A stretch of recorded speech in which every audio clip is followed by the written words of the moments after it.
Respect is basically understanding the ideas of another person. It is just listening. When you say respect, what is it? It's just regard, right? So I think if we had to just sit and listen to our children or listen to our employees, I think that itself is a lot.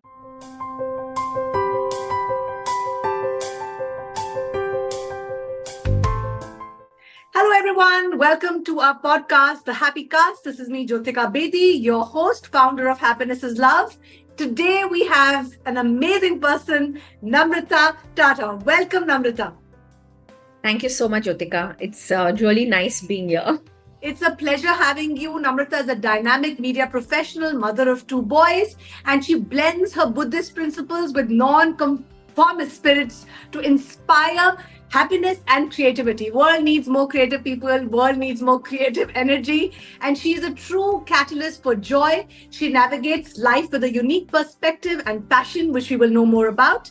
Today's podcast is primarily on, we both mother to a mother wanted to talk on how to raise our children right, how to raise our boys right, and to use the right parenting strategies, which are quite similar to leadership strategies. So let's talk a little bit about how parenting and leadership are similar. In my opinion, leadership is same as parenting, just minus biology. Yes. So let's talk a little bit about, again, how to raise well-rounded human beings so that our society as a whole has kinder, more compassionate people. And my first question to you is, what, according to you, Namrata, are the key similarities between parenting and leadership? So, Jyotika, I think you're bang on when you say that, there is so much similarities between leadership and parenting, because the reality is that employees also tend to have a parental relationship with their employers. So just like children look up to their parents as their primary caregivers, similarly, employees tend to look up at their employers as their primary caregivers. The general sense is that they are the ones who hold the key to our futures, right? And that is how children also tend to feel. And I think even where there are strategies of how do you deal with children or how do you deal with employees, I think a lot of it is very similar. In fact, some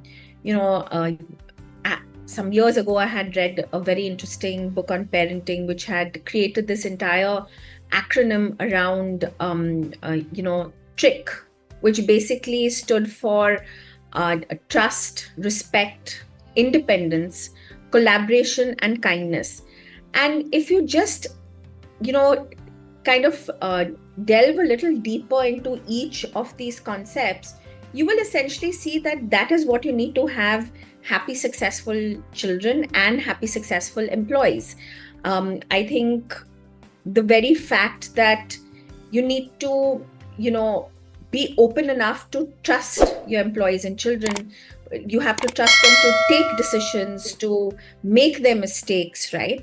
You need to respect. And I think respect, if I had to create a hierarchy of needs, I think respect is right up there for everyone, right?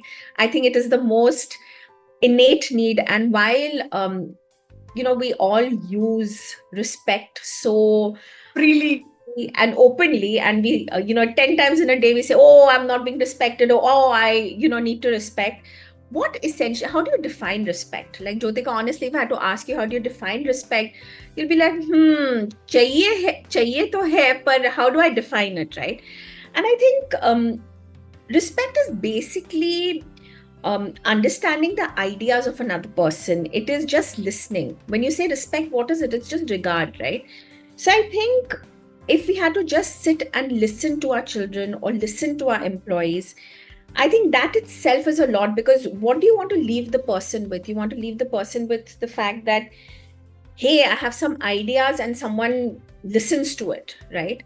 And I think if we had to not overcomplicate respect and just start by doing something as small as listening and acknowledging, Beautiful. that itself is fantastic. And I think where independence is concerned, again, autonomy is needed to create accountability. I think, we talk so often about creating accountability, but accountability cannot come without autonomy. You cannot tell a person you're accountable, but I'm not going to give you the freedom, right? So even if it is allowing children to choose what they'll wear, to what they'll eat, to what they'll do, I think accountability really sort of comes through independence.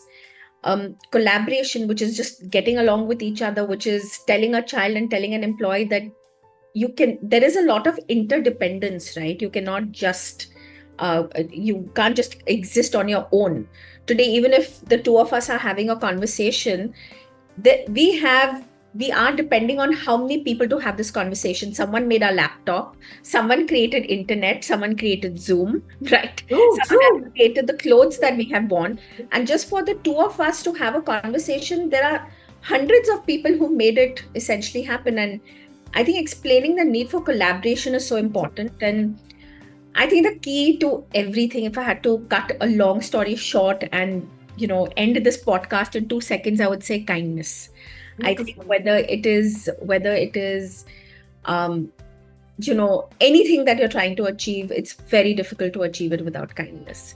So I think if you had to just think about this trick, uh, I that's love what the I acronym. think. It's Yeah. so powerful. It's so effective. So, what is kindness to you? How do you define? Because we all want to be kind. We want to raise our children to be kind. We want to have a world which is kinder. What is Namrata's definition of kindness? I think kindness for me is empathy.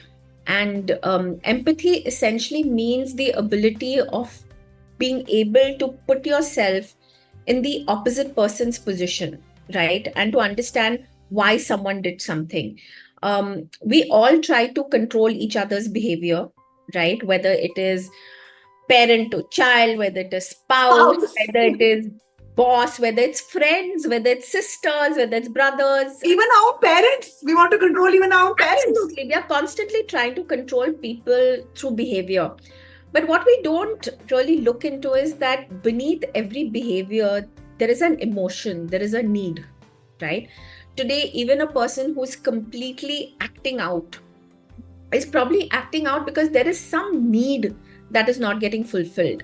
And I think if we could just build that empathy, and when I'm talking about building empathy and I'm talking about kindness, I'm not talking about these large gestures. I'm not talking about becoming the Pope or becoming Mother Teresa. What I'm essentially talking about is small things.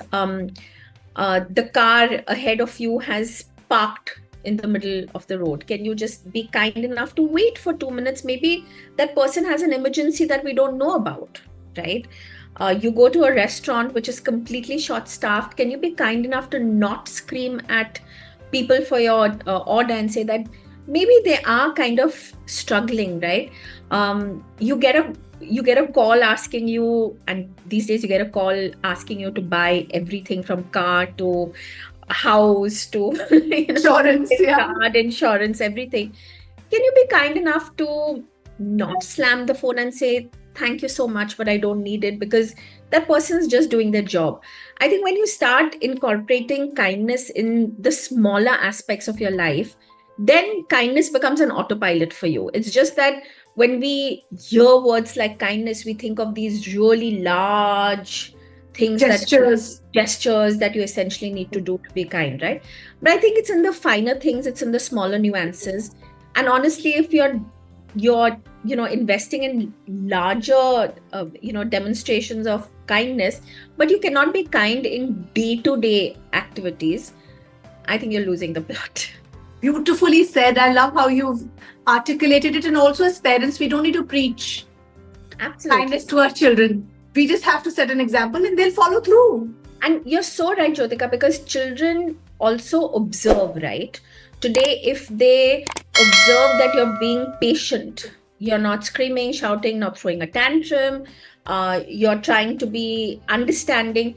And see, somehow I feel that you can only give what you receive to a certain extent, right? A naked man can't offer his shirt. Today, when children are given kindness, when they are given patience, when they are given the license to fail and say that, okay, you will make a mistake, but what we will do, learn from it. Yeah. And we'll be kind about it. We will, because the reality is we all fall short, right? And when children grow up seeing that mistakes are acceptable, you need to be kind about it, you need to look at another person's perspective, I think that's something that they start practicing and inculcating in their daily lives also.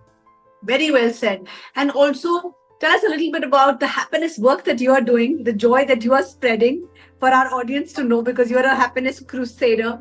Tell us a little bit about how you are bringing in happiness, not just at home, but even at your workplace. So essentially, Jyotika, what we do is we go into organizations, measure the happiness quotient, and certify organizations as happiest places to work. Lovely. Where does this really come from? It comes from that same, certain concepts that we were talking about. One being employees need to cut the parental cord that they have with their employers. They need to understand that for magic to happen and sustainable happiness at work, to achieve happiness at workplace, which is sustainable, which is not just a dopamine rush for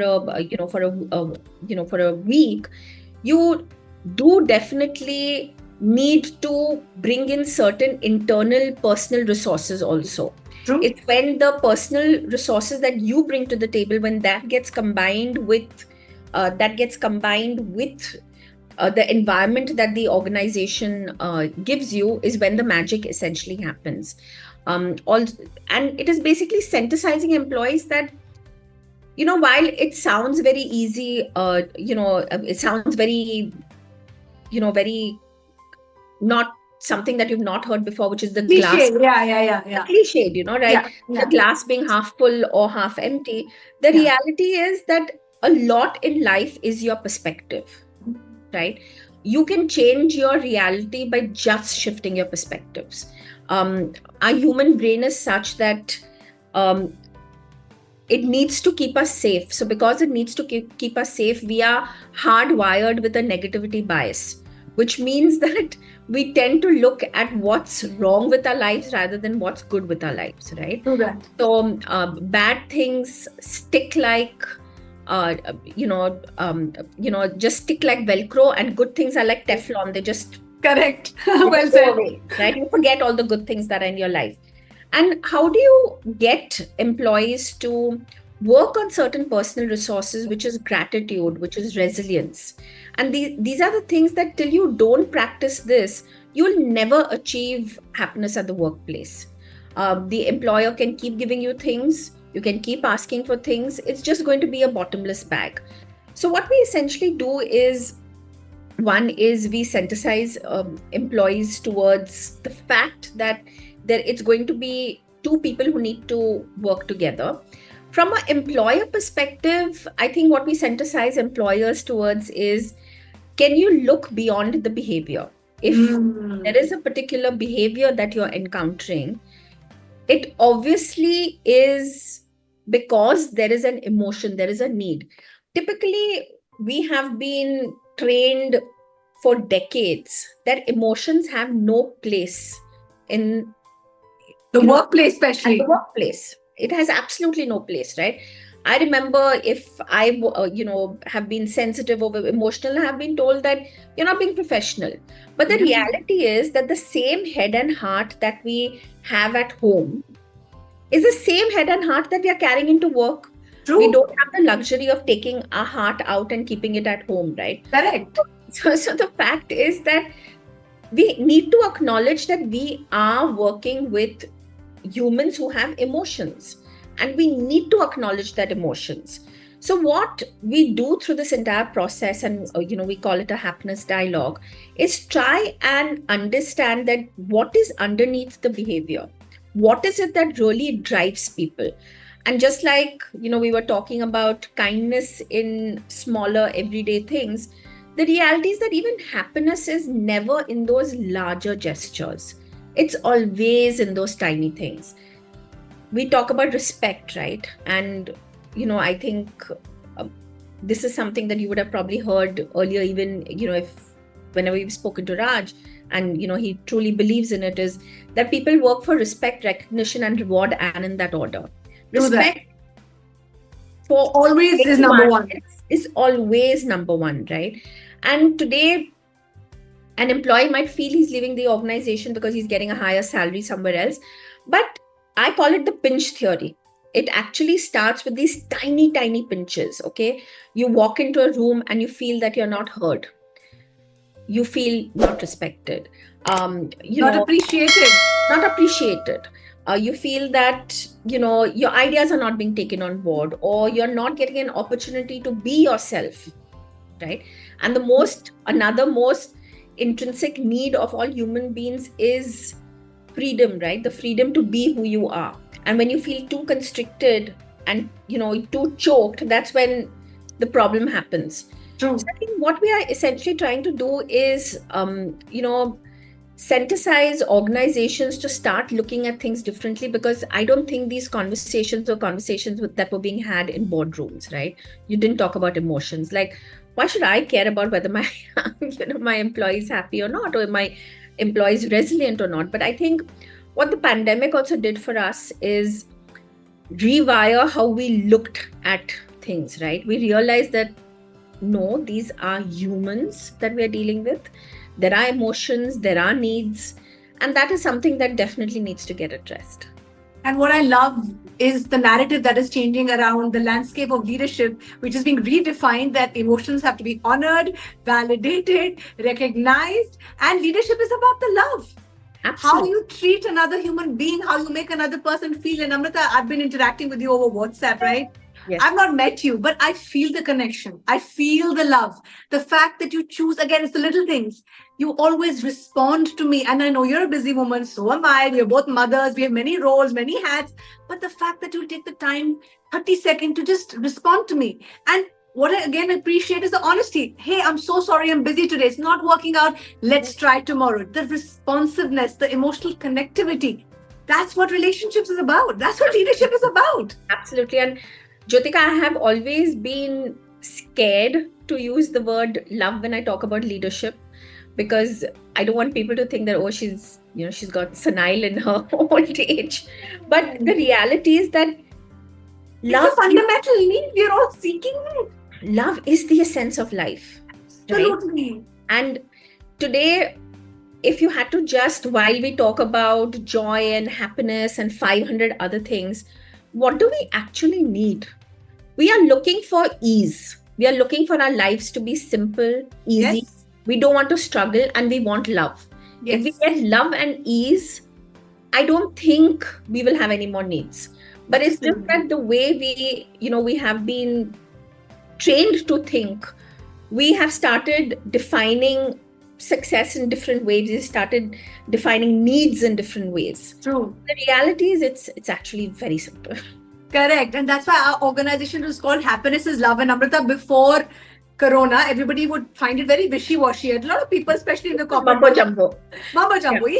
Spiritual gyan, bakwas, whatever. No judgment on anybody. Absolutely. The minute Corona happened, there was like a wake-up call for everyone, and respect for the word that yes, happiness is love. Love is happiness. It's a fundamental need. You need it. I need it. We all need it. Absolutely. As a mother, as a leader, please tell me 3 top values and traits that you focus on when it comes to raising your boys, raising your employees.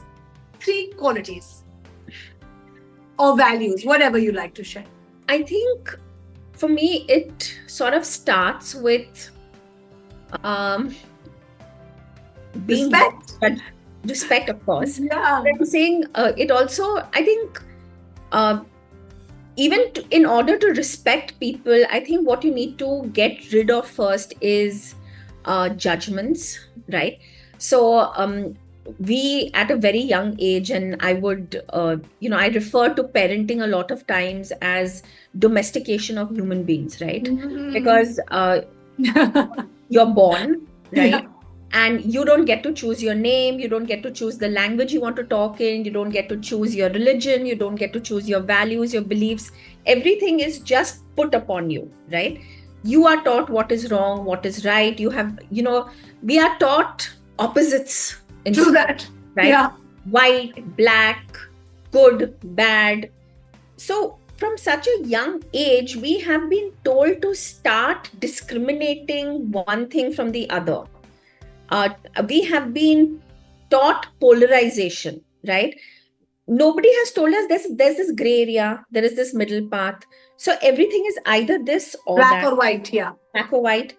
We are taught that there are certain things which are acceptable, certain things which are not acceptable. We are taught about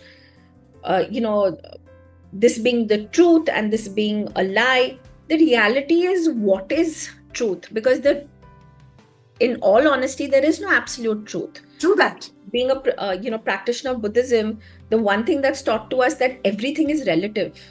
True. Nothing is absolute, right? Everything we look at, and today, even if we had to look at quantum physics, we had to look at it scientifically, and that's why you see there's so much convergence between spirituality and science, because even if you had to look at things from the lens of science, everything is relative, right? Today, if I show you a flower, you'll tell me this is a flower, right? If I take that same flower and I put it under a microscope, you'll just see atoms. True that. Flower and atoms, or other atoms of flower. Yeah.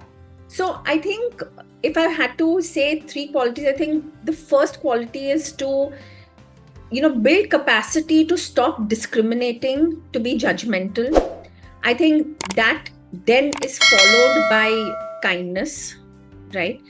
And definitely respect and empathy, because these are the basics without which you cannot live happily in the world. Yes. And when you let go of judgment, when you start respecting people, you're kinder to people, you have empathy, I think your world just becomes a far more beautiful place. And your ability to then love also increases. Your heart is always full of love. And only when you give that love to yourself can you give it to others, because you can't pour from an empty cup. Absolutely. So how do you instill this sense of responsibility and accountability at work and at home? Because it's a big responsibility to shoulder. How do you do it? I think for me, at least if I had to start with my 2 boys to begin with, right? I think the deal clincher has always been autonomy.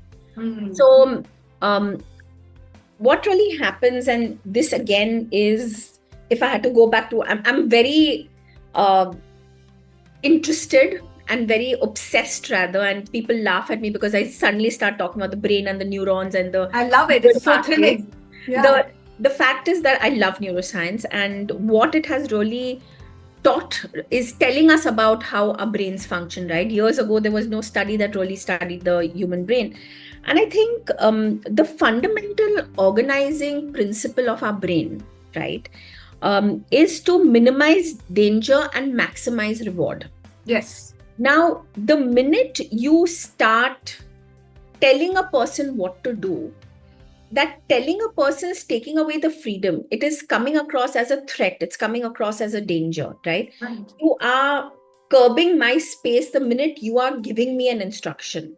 So I think what I've always followed with my boys is that I have shown them shared my perspective on things, right? Said that, okay, if you don't eat vegetables, this is what will happen to you, because this is what is proven by everybody. Science or whatever. Yeah. Whatever, that this is what happens. Yeah.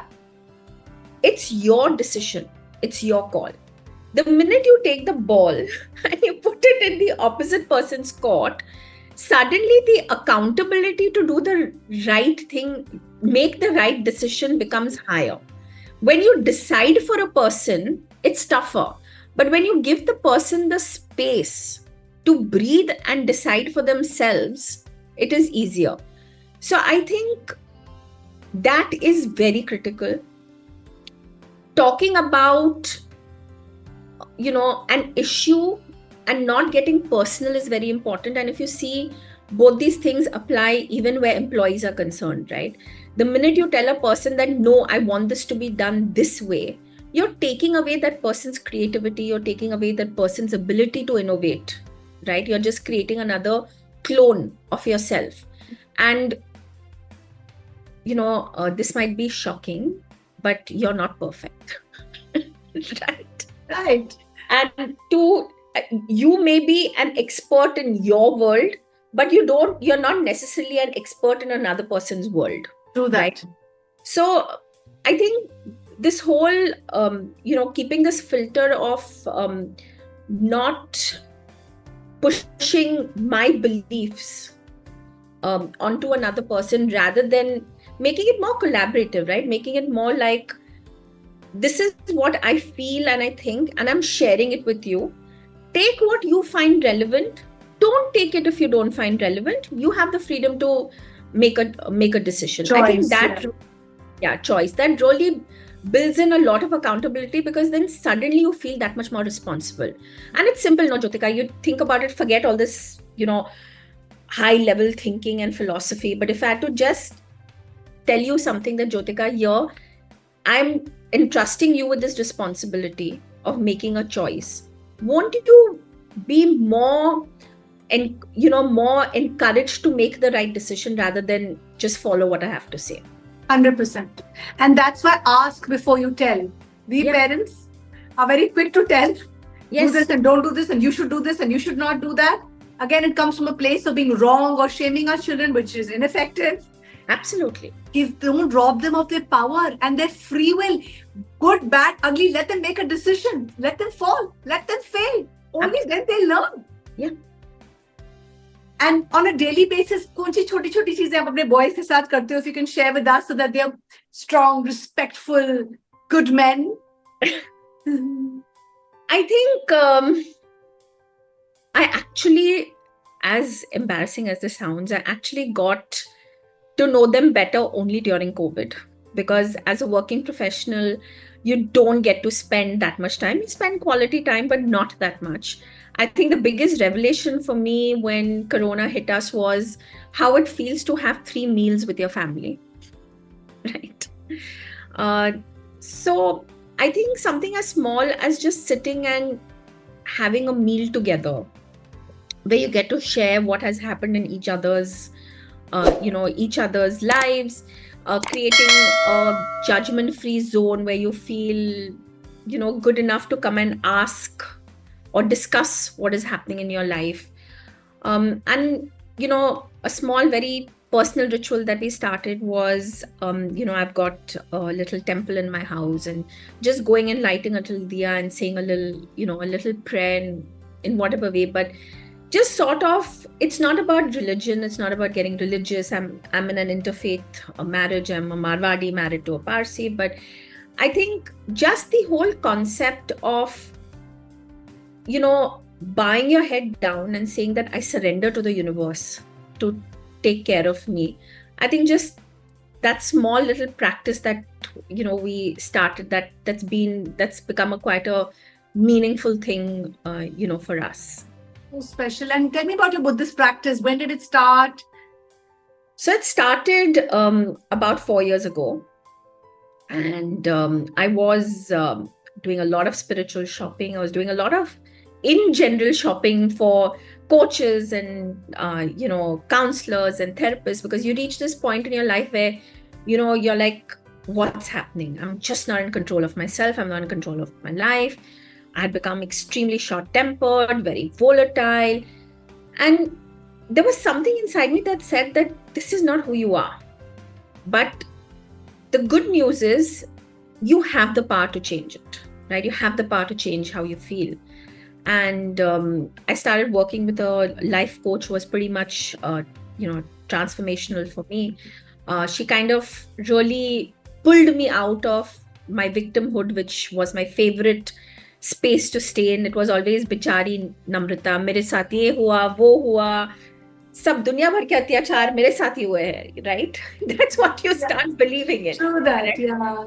And I think we reached a point in our relationship between me and my coach where she said, I think you need a little bit more, And, she pushed me into this entire space of doing a course which is an applied Buddhist psychology course. So it's not chanting, it's not religion. It is using the principles of Buddhism in everyday life, and how it kind of really helps you look at things differently. And what I what I really love about, and I'm still studying, it's like a 5-year course. Oh, What I interesting. really, like about it is that it's very logical. There's no witchcraft, there's no mumbo jumbo. Everything is very, if it's making sense to you, take it. If it does not make sense, don't take it. It has a lot of quantum physics, it has a lot of science, it has a lot of neuroscience, that this is how your brain is structured, that's why you do this, and this is how you can, this is a way around it, right? So So there's neuroscience, psychology, and spirituality. yes, absolutely. Can't get better. Oh Can't my get God, better. it's my jam. I love it. What is this course called?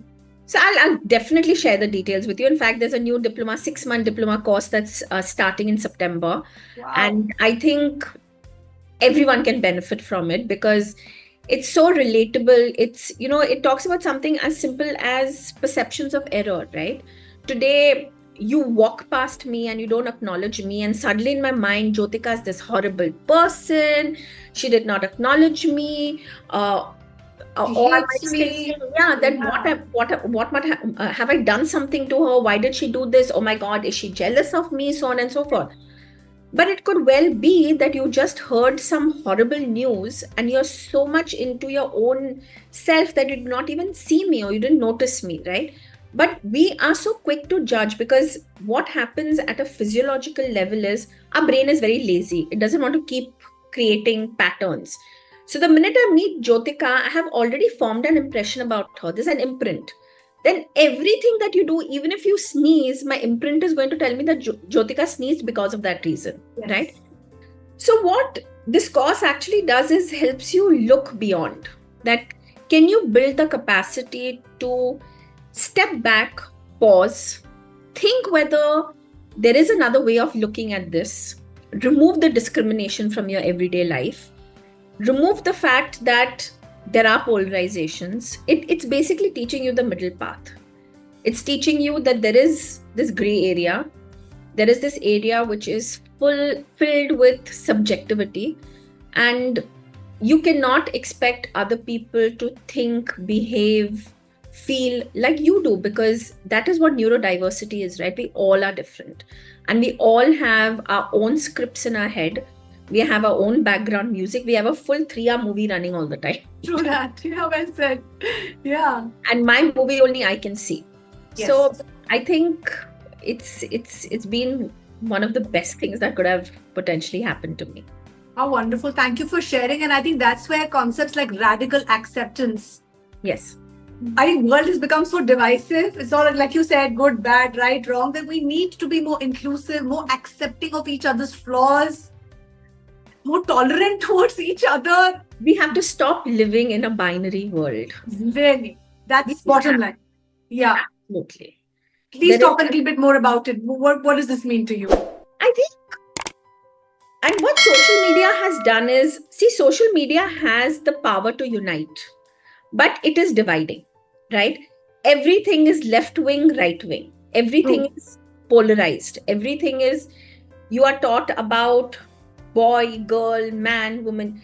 Can we just start saying that everyone is human first, right?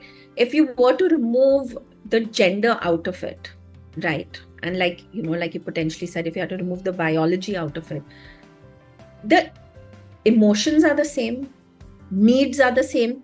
Do women need lesser respect than men? Do men need lesser respect than women? Right? The reality is that we just make everything about gender, everything. Today, you see so many unfortunate things happening.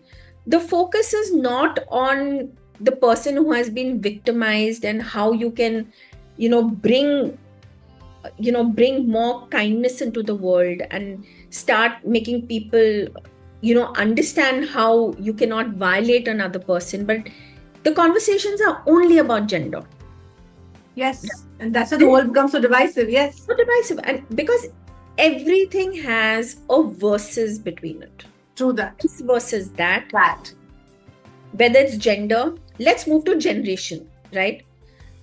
Baby boomers versus Gen Z. Suddenly you have people talking so poorly about the new generation. I would like to believe that I'm a Gen X with a Gen Z brain. I feel there's nothing wrong in what the new generation does. I agree. They are logical, they ask questions, they are curious. And just because they're not subservient and submissive does not make them indisciplined. Right? Yes. And I firmly believe that there are no there are no bad children, there are bad parents. I Right? agree 100%. You need to learn how to deal with a new generation that has come up, because you have to also understand that this generation has come up in a digital world, right? Today, why were we submissive and why were we subservient? We did not have access to information. So today, if I wanted to know why the sky is blue, I needed to go and ask my teacher, I needed to go ask my parent, or I needed to go and ask an aunt, or someone elder than me, right? Because the person elder than me had more information. Today, information is democratized. My 13-year-old has access to the same information that I have through just a Google search, right? So we are living in a different world. And I think to constantly put it in these different slots of young, old, male, female, I don't know where it's really going. I don't know how you can bring inclusion and be more wholesome when we are constantly dividing. I agree with you. And my son also calls me honorary Gen Z, just like I'm sure your son is doing. Fantastic. High five for that. And again, it starts with you and me. It starts with these conversations. We can't change the whole world. We can change our world. Absolutely. And somewhere our children are impacting their world. So one day at a time, one step at a time. And please tell me, what is your strategy on how to handle these external influences, whether it's social media, peer pressure? Because, we parents, again, convenience, bada aasan hai to blame social media, society, teachers, school. But what role are you playing in shaping your child's life? Parenting is the most powerful role. You have the greatest influence on your children and shaping in their reality. So please tell me, how kaise handle karte ho these external influences? So I think I've made it very clear to everyone who kind of knows me that I run in my own lane, right? I am not treating life as a sprint where I'm competing against anyone and I need to make it in this time, right? For me, it's a marathon. I have to run till I live, right? But I will run in my own lane. And I think, again, when kids see that you are not succumbing to peer pressure, right? Where you are not doing what all other parents do just because all other parents are doing it.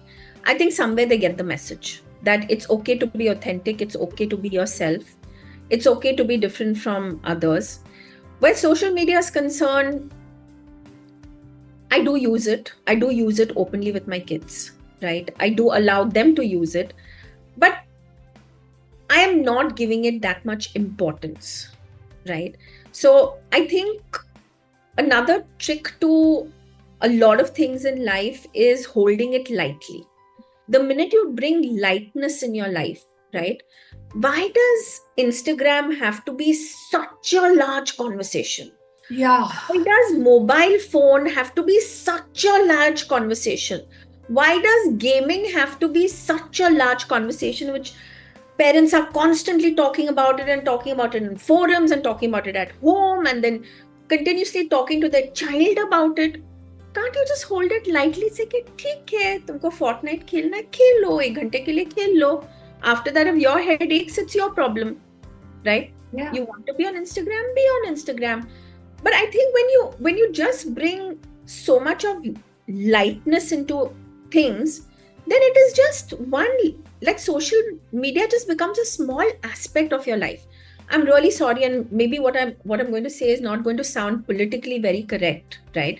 But most of the mums who deal with children with body image issues, or kids going completely crazy on social media seeking validation, can just sit back and think how much of it they are doing themselves also.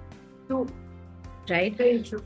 Today, if you are continuously going to talk about how well turned out you are, you're going to continuously talk about not eating that slice of pizza because you need to look in a particular manner, your kids are going to imbibe it, right? When you just don't take these things so seriously, they will not take it seriously. True. And I think the trick is in just, bringing lightness into certain aspects which are necessary evils. Like today, when we talk about it, Jyotika, honestly tell me, can you live without yourself? No. Will you be able to survive without being socially connected? You're not, right? Because we are humans, we are social animals, we live in communities. We cannot live under a rock. We cannot be hardwired for connection. Absolutely. So when you can't live under a rock, you can't expect your kids to live under a rock. And if you make it easy, breezy, not a big deal, they will also treat it that way. But when it becomes this whole heavy conversation and this big conversation, load, Bhagwan. It's so simple. You're so right. For I have 13-year-old, I have a 20-year-old, of course, who does not need, monitoring, etc. But a 13-year-old, we have a clear deal. You use your social media, you will get 1 hour of access. You have the freedom. School ke baad karna hai, raat ko karna hai, kabhi bhi karna hai. I'll set that limit because obviously they have to study, they have to play, they have to do many things. That 1 hour is for you to choose and for you to own. That's it. It's a deal. And they respect it. I'm going to share with you something really hilarious. Okay. At the cost of being very vulnerable. So in my case, my 13-year-old set a limit for me. Okay. So he has full access to my phone, and he once went on IG and said, "Mom, 5 hours on Instagram? Really?" He said, "Really? What are you thinking?" And he happily puts a password. The password only he knows. Okay. And he has been very generous to give me about 90 minutes a day. Wow. And then there are certain days when I have to actually call him up and beg him and say, "Farhan, today there's something happening in my life. I need 30 minutes more. Can you just open it up for me?" Nice. Now, one way of looking at it is saying that, what kind of a stupid relationship is this with you? Not at all. This is parenting done right. Okay, the other way is saying that I am treating them as an equal. Like, I have many times, I have people passing snide remarks about, you talk to your boys like as if they're your siblings. I say, why not? Yeah. I said, why? Who has told you that parents are supposed to be constant? Superior. Or in this authoritative role all the time. Why? And I'm happy that I have that, and because that also means that I don't have to constantly worry about what they're hiding from me. Yes. Because they find it so easy to come and talk to me. Right? Lovely.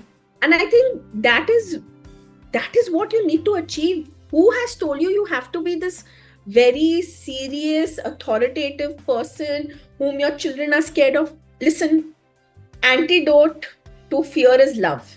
Yes. Right? Either there's love or there's fear. You have to choose what you want. Absolutely. And that's why my upcoming TED Talk is only talking about move from the fear and shame-based parenting to love and understanding. That's what our children need. Absolutely. Everyone just needs love. Let's just... Bottom line. Yes. Bottom line. Yeah. And I love you for who you are and for this beautiful exchange. It's been an enriching experience for me. And literally, I have to tell you, it's like I'm talking to myself because our minds meet, our thoughts meet, our parenting style also meets. So it's been really beautiful. And in the end, would you have a message for our parents, our professionals? We have young adults on our podcast, whoever. A message for all from Namrata. I think what I feel most deeply about is not taking life so seriously. I'm with you. Yeah, just taking things, just bringing a little lightness into your life. And if you do that, you just suddenly, the world changes around you. It just becomes so much more beautiful. It becomes, you'll start just noticing love everywhere. You'll see hearts popping out of everything. Yes. They will just start looking like Jyotika's messages. Love. How sweet. So sweet. I love what you said. Yes. And in the end, I just want to let everybody know that parenting is about the parent. It's never about the child. That's why it's called parenting and not childing. And the only way to raise our children right is focus not just on them being successful and how much money they make and how popular they are. It's just about nurturing the kindness that's with them, being respectful, teaching them emotional literacy, allowing them to make mistakes, and making sure that they contribute positively to our society. That's all that I have for you all. And Namrata, it's been joyful, literally. Totally. Thank you so much for this. I'm feeling an energy high, like a positivity high after talking to you. Really, really. Thank you so much. And Jyoti, the days my energy is low, I know I'm definitely going to call you. I'm always there, rooting for you. Thank you so much.